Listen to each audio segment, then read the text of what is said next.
Hi everyone, this is Sally Harris. I hope you are doing well today. Today I want to talk about manipulation. I've had a lot of requests from most of you and on Facebook that are really looking for ideas on straight talk for manipulation. And so I want to dive into that today. So for those of you that are new here, as I said, my name is Sally. The reason this channel exists is because I'm a firm believer that every mom deserves a support system during this time.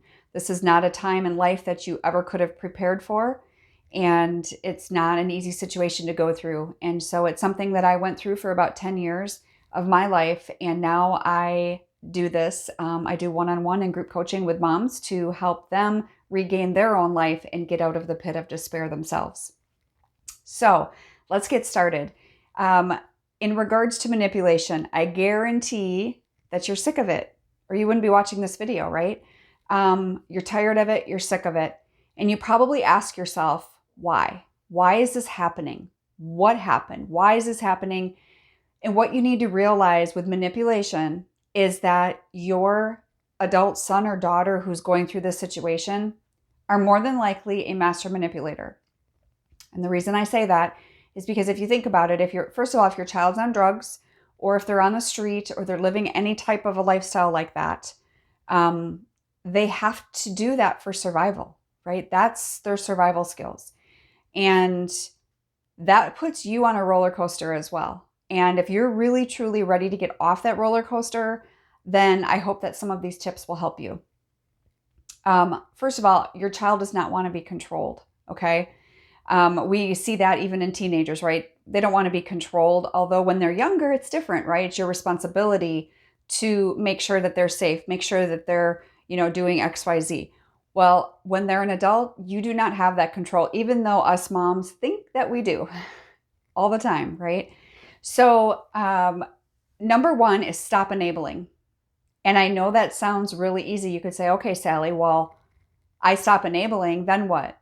Well, if you stop enabling, they will stop manipulating. They're manipulating you to get something from you, okay?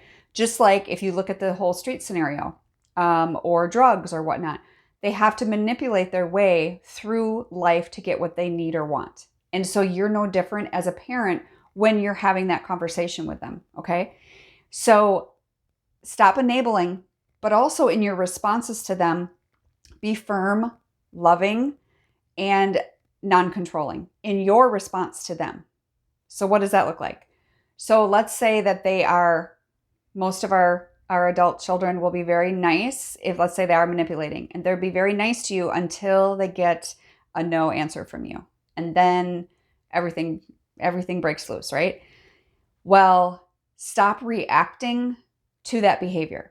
So when you talk to them and you stay calm, because frankly, you owe it to yourself, to do this, because it's only rattling you, as you know, the whole roller coaster. It is destroying you as a mom by saying yes to them. And frankly, in my opinion, enabling, it's not helping your child.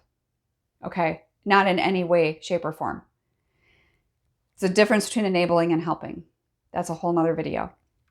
But when your child is asking you for something and you are preparing yourself to say no, because no, I'm not going to enable them anymore. I'm done.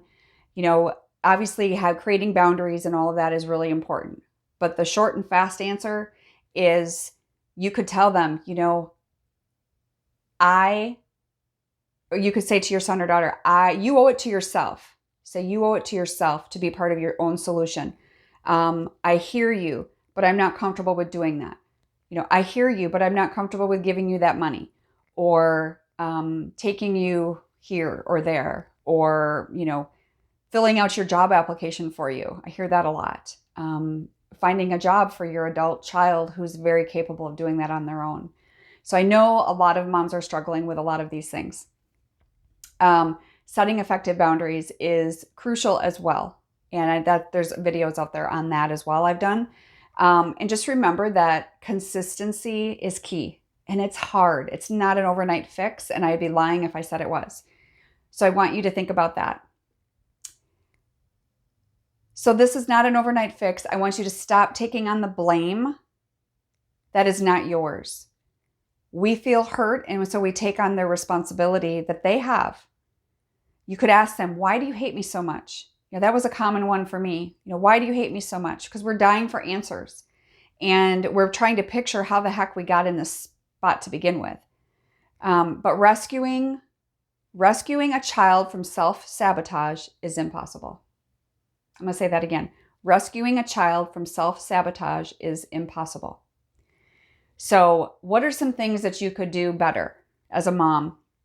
Number one, as you're having these scenarios, these situations with them, number one, don't let them tell you your value. So they may be calling you names. They could be swearing at you, saying that you're the worst mother on the face of the earth, all of these things. Doesn't mean you were a perfect mom. It doesn't mean we don't take responsibility for our part. But at the end of the day, the disrespect is non-negotiable, okay? So you don't let them tell you your value. Something you could say to them very calmly and lovingly, like I said, I wish you could see what I do. Look, if you're face to face with them, look at them in the eye and say, I wish you could see your own value. I wish you could see what I see in you. It's easier to give in rather than dealing with the repercussions of all of these things, because it's just, we say it's easier because it ends the situation in the moment, but it makes it ongoing, and actually the roller coaster is just getting longer and longer by the day. So just remember, you are teaching them how to treat you. Just like a friend, a spouse, your child, everyone that you come in contact with, you are teaching them how to treat you. And if you're allowing this, then you're teaching them that it's okay. And we all know it's not. So I hope that helps. Just some real talk, straight talk on manipulation. And I will see you soon.